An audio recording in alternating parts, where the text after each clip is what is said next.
There's a real place where 250 people live in isolation. Who live in one of the world's most remotely inhabited places. And most choose to stay, not because of monsters, not because of some supernatural forces, but because of something much more complex, deep psychological adaptation. This is Tristan da Cunha, and it might be the most psychologically complex place that actually exists. What I'm about to show you in this video will change how you think about freedom, choice, and what it really means to be trapped, because this island operates exactly like the horror show From, except it's completely real.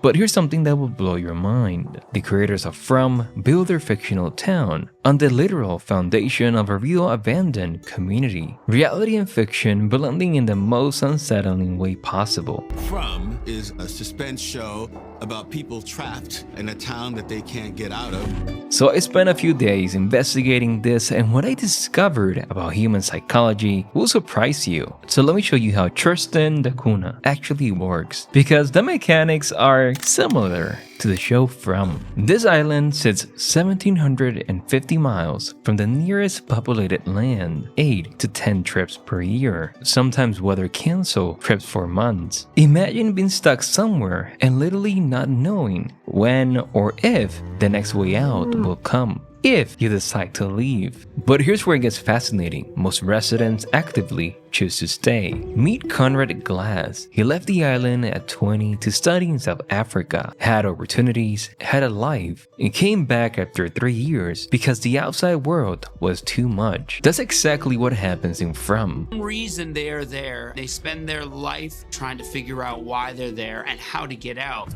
So you're telling me that right now, I'm in a town I can't leave. People start desperate to escape, then gradually accept their confinement, then eventually cannot imagine life anywhere else. But here's the most interesting part. In 1961, a volcano forced the entire population to evacuate. The entire population was evacuated to Britain. All 264 residents were suddenly dropped into modern British society. They were given houses, jobs, access to everything the modern world has to offer. Most of them begged to go back to their isolated island. After 2 years, when the volcano threat passed, almost everyone chose to return rather than stay in the modern world. They choose this place because for them it's not a prison, it's home. We're home, that's number one. And like they say, no matter how small, it's still a place like home, really. You were pretty contented to be back. Yes, rather. I have a bunch of flowers. Yes, go pick what you want. But in England, you have to go and buy those flowers. You see, everything in England is money. This demonstrates how humans adapt to their environment. The brain becomes optimized for the world we actually live in. Dr. Richard Davidson explained it like this: the brain is continuously remodeled by the lives we lead. When your world becomes small, your brain adapts to that smallness. Those adaptations that help you survive in a limited environment, they make you unable to function in an unlimited one. Our brains are constantly changing, constantly being shaped by the forces around us. On Tristan da Cunha, there are no hotels, no airports, no 7-Eleven, and no traffic lights. Everyone is related, only 7 family names on the entire island. Jobs are assigned by community need. It's a functioning utopia. No restaurants really, other than the local produce. No crime, no homelessness, no unemployment. Everyone has a role. Everyone belongs, but it's also limited. You cannot choose your job, your privacy level, or easily leave if you aren't happy. Advantages, everyone knows each other's business to some extent. Such a small community. The town in From works exactly the same way. It provides everything you need to survive: food, shelter, community, but controls how you get those things. I mean, just imagine someone that lives in the island. Let's call him Peter Glass as an example. He could say, hey, he feels trapped there, but he doesn't feel trapped. Maybe he feels held. When he tries to leave, he feels lost, not free. Now, this is just an example, but they have adapted so completely to isolation that leaving feels like punishment. I think a lot of people would like to find a little island somewhere, and we've got one. This is why From works as a horror show, because it takes this very real human experience and push it to its extreme.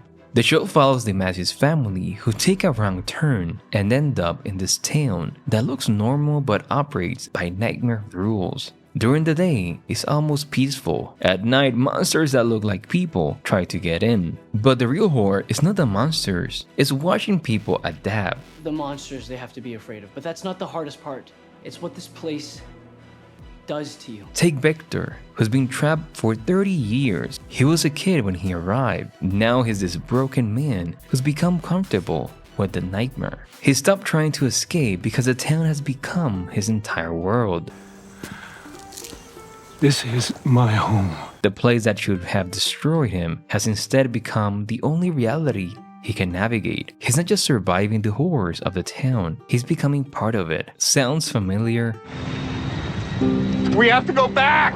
Then we have Boyd Stevens, the sheriff. He's not keeping law and order, he's managing traumatized people who are slowly losing their minds. But he's also creating structure, meaning within their prison. The town provides just enough hope, but never enough power to actually escape. Some long-term residents have stopped trying to leave entirely. That's a psychological horror. Being trapped somewhere and slowly adapting until it feels like home. Is it a trap really?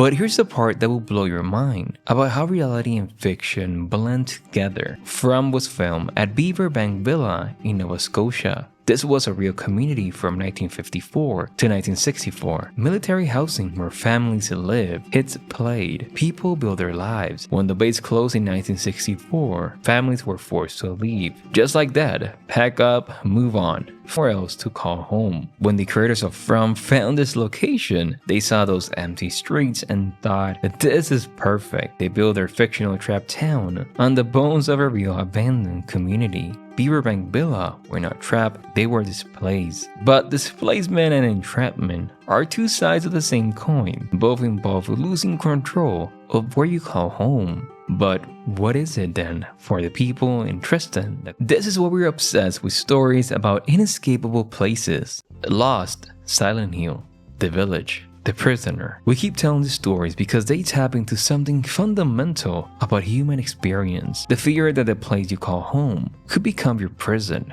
That circumstances could trap you so completely that leaving becomes unthinkable. Most of us have felt trapped by circumstances, jobs, relationships, finances, geography. We build our identities around our limitations. We find meaning within our constraints. The residents have created an entire system of survival and community within their isolation. If you want to look at it that way, they have purpose, relationships, traditions, all within a place that's incredibly difficult to leave, but they don't want to. They have found happiness within their chosen life because community and belonging matter most than unlimited options. So do places like From exist?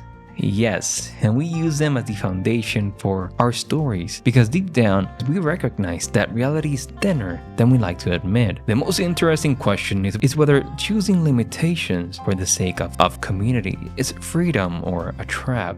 If you ever stayed in a job, a town, or a relationship longer than you should, hit subscribe. I got more rabbit holes that feel like therapy. But I want to leave you with one question. If unlimited freedom means losing your community, would you still press leave?